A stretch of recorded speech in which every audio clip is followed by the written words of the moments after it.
Good to have you here for First Principles Daily, episode 39, for July 14th, 2026. Today, an industry whose idiot index is begging to be attacked. Battery packs that once cost several $1,000s per kilowatt hour now sit near $100 because teams priced the metals and assembly energy alone and attacked everything else. For most of the 20th century, a battery pack was accepted as an expensive, finished good whose price reflected chemistry secrets and specialized assembly. In the early 2010s, the prevailing price for an automotive-grade lithium-ion pack hovered near $1,000 per kilowatt-hour. Engineers who instead started from the commodity prices of nickel, cobalt, lithium salts, graphite, and the kilowatt-hours needed to coat and dry the electrodes reached a very different number. That gap between the price of the metals plus energy and the delivered pack price became the signal that drove 2 decades of sustained cost reduction. The shift was not a matter of discovering new elements, but of refusing to treat every markup and yield loss as fixed. Battery development had long followed an incremental path set by consumer electronics cells. Manufacturers scaled up the same wound or stacked electrode designs used in laptops and phones, added protective enclosures, thermal management loops, and battery management electronics, then sold the complete assembly. The convention treated the cell as a black box component whose internal recipe and manufacturing tolerances were guarded. So each new application simply bought more of the same cells and wrapped them in heavier safety margins. Under that approach, a finished automotive pack carried the full markup of low-volume cell production, multiple layers of supplier margins, and conservative over-design for vibration and thermal events.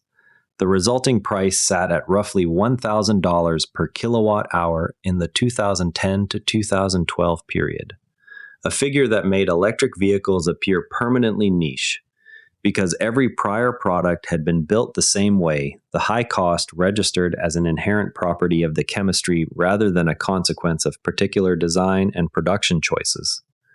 Early electric vehicle programs therefore accepted cell prices quoted by Asian consumer electronic suppliers and simply added more cells, more cooling plates, and more structural bracing to meet automotive durability targets. That layering multiplied both material waste and assembly labor, yet it felt unavoidable because no one inside the legacy supply chain had incentive to expose the underlying commodity values. The assumption that cell chemistry itself was the scarce, high-value element persisted even as the same active materials appeared in far cheaper industrial applications outside the automotive sector. The shift began when teams asked what the active materials themselves actually cost at commodity scale and what energy was required to turn those powders into finished electrodes.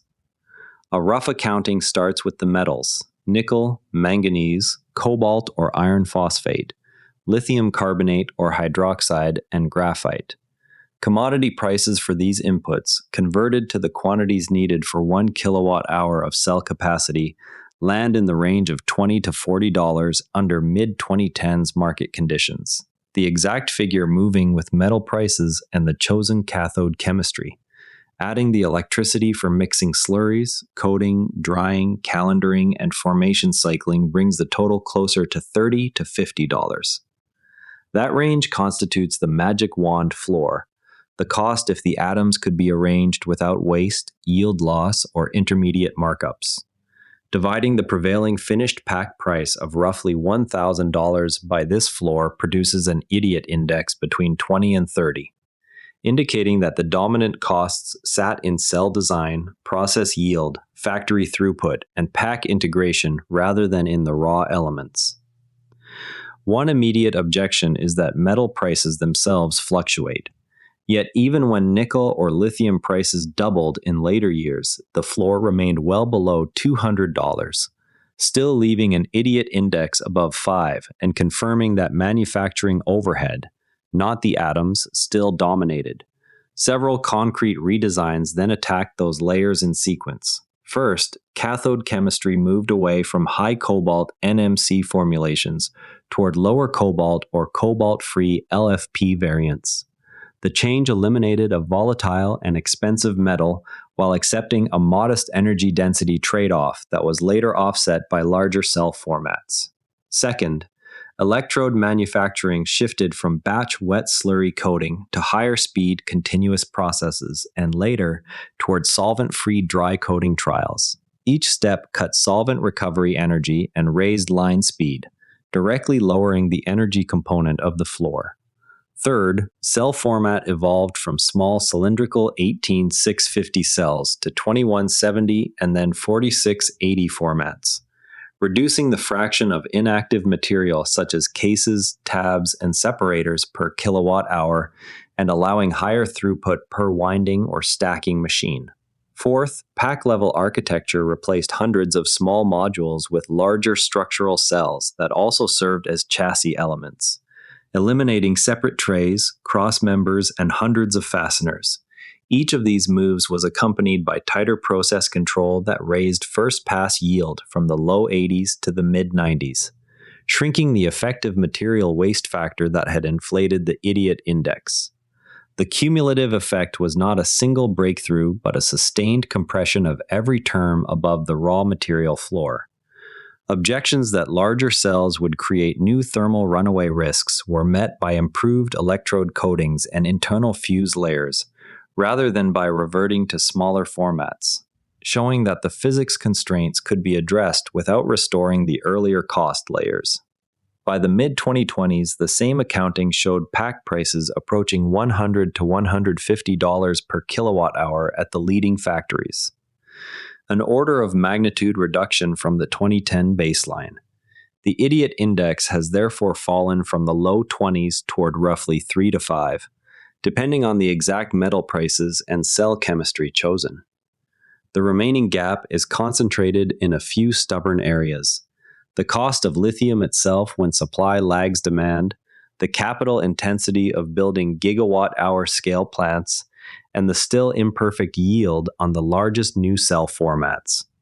Trade-offs accepted along the way include slightly lower volumetric energy density in LFP packs and greater reliance on global mineral supply chains whose price volatility now sets a firmer lower bound than the earlier manufacturing overhead. Those limits are real. They are not, however, the same limits that once made a $1,000 kilowatt-hour seem inevitable. Even at today's lower pack prices, the capital cost of a new gigafactory still adds tens of dollars per kilowatt-hour amortized over its output. Any further compression must therefore come from higher utilization rates and continued yield gains rather than from additional chemistry substitutions alone. A battery whose price is still several times the cost of its metals and formation energy is revealing that the next gains will come from further yield improvements and supply chain integration rather than from any single material substitution. The same logic applies whenever a product's dominant expense sits in the steps between commodity and finished assembly. The opportunity is measured by how many of those steps can be collapsed or scaled without violating physics. Tomorrow the show returns with another concrete case or another domain still waiting for this treatment. The open question is which supply chain will next publish its own material cost floor and begin closing the distance. That's a wrap on today's first principles breakdown. The ideas travel further when you pass them on. Send this to a fellow builder. I'm Patrick in Vancouver. See you tomorrow. And if you'd rather watch than listen, find us on YouTube at Nerra Network. Links in the show notes. And before you go, this show is part of the Nerra Network, a family of daily podcasts on tech, science, and markets. Each one a short, sharp briefing you can finish on the commute. If today earned its place in your feed, here's your next listen. Models and Agents, your daily briefing on AI models and agents. Find every show free at nerranetwork.com. Prefer reading? Today's full write-up, sources, and transcript are on the episode blog at nerranetwork.com. Same briefing, readable format. This episode used AI voice synthesis of my voice. Editorial selection and analysis are my own. I'm about to prove